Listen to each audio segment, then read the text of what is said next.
Ramsay'S vlog! Hurrah! Now, in my last video, I talked about virtual reality and whether it will work or not. If you want to know, what I think about that, go and check that video out.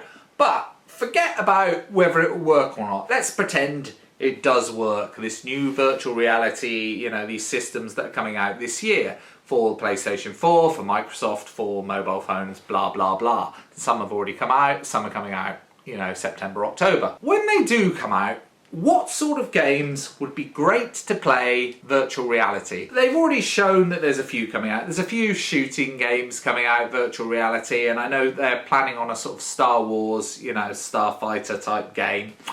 And, I'm sure they'll be great. But the thing with virtual reality that excites me, and, I'm not a huge fan of virtual reality, but the thing of virtual reality that excites me is being able to play different genres of games that we haven't had before. Now, I don't know what you think, but most of the games that are around, or certainly the most popular games at the moment, are kind of the shooting games, the first-person shooting games, and obviously virtual reality will have loads of first-person shooting games.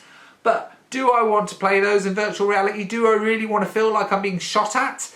No, I don't. I don't actually want to feel like I'm being shot at. Not in real life, no. I must admit, the Star Wars ones kind of appeals to me. That'll be fun in a spaceship, that'll be fun. And obviously, other games that I think would work really well are kind of exploration games. Like, for instance, I'm a chubby, middle-aged man. I would like there to be a sort of mountaineering style game. Where I'm climbing up a mountain and things like that. Like Mount Everest. If the developers could actually go up Mount Everest and film it, I would love to do that. Because, one, I'm terrified of heights, but I love mountains. I've been to Austria on holiday with my girlfriend, and we sort of walked up some mountains. I say we walked up some mountains. We actually went up a place called Grossglockner, which is like one of the biggest glaciers, I think, in Europe, or the biggest glacier, Grossglockner, I think that's how you say it, in Austria. Except we went up on a bus, yeah. And it was like, I don't know what it was, 2,000, 4,000 metres above sea level, whatever it was, and you go up in a bus. I'm not Captain Cook. I went up a mountain in a coach. And it was terrifying, but it was kind of fun. And, maybe that sort of thing would be a great virtual reality game. Going up a mountain in a bus, and it would be great for sort of tourism, wouldn't it? Forgetting just games, you think how many places you could visit in a virtual reality way before you went there to decide if they were going to be amazing or absolutely rubbish. And I've been to some places, like for instance, New York. I went to New York, about 15 years ago. Yes, I am that old. And it was good. It was good. I liked New York. I went up the Empire State Building, all 80-something floors of it. Had a look round at the top. Really good view. Again, if you could do that in virtual reality, great. It'd be really good. And you could check out whether someone was really good or not. Now, the one thing about New York that wasn't so good, and obviously Americans are going to really rip me a new one now, but the Statue of Liberty. Not so good. And the reason it's not so good is because in real life, it's kind of shorter than you think it's going to be, a lot smaller. You expect it to be this massive thing, but actually it's not that big.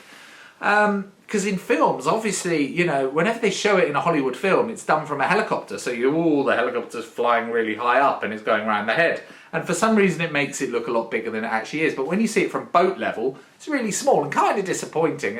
And if I went to New York again, I don't think I'd bother getting the boat out, to the island to see the Statue of Liberty.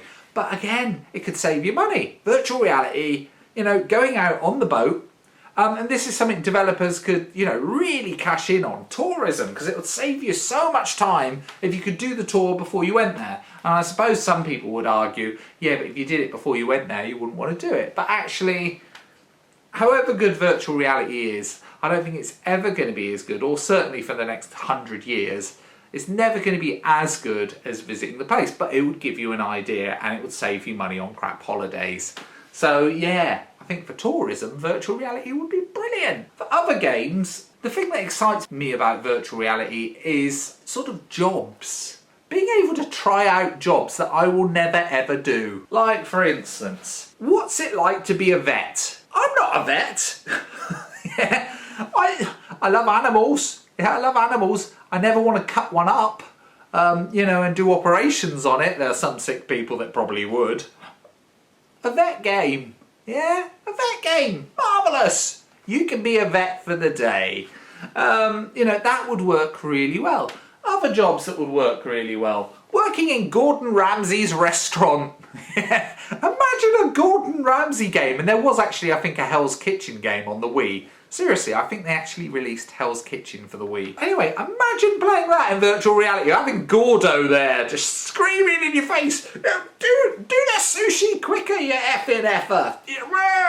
And yeah, that'd be great, virtual reality. And you could tell him where to go as well. It'd be marvellous. But, you know, I think there's so many options for virtual reality. What do you think would work? Personally, you know, Hell's Kitchen, veterinary practice, tourism, just free ideas. I'm sure you've got loads more, but yeah, you know, let's get away from first-person shooters. No, let's have arguments with Gordon Ramsay. Yes, in full reality.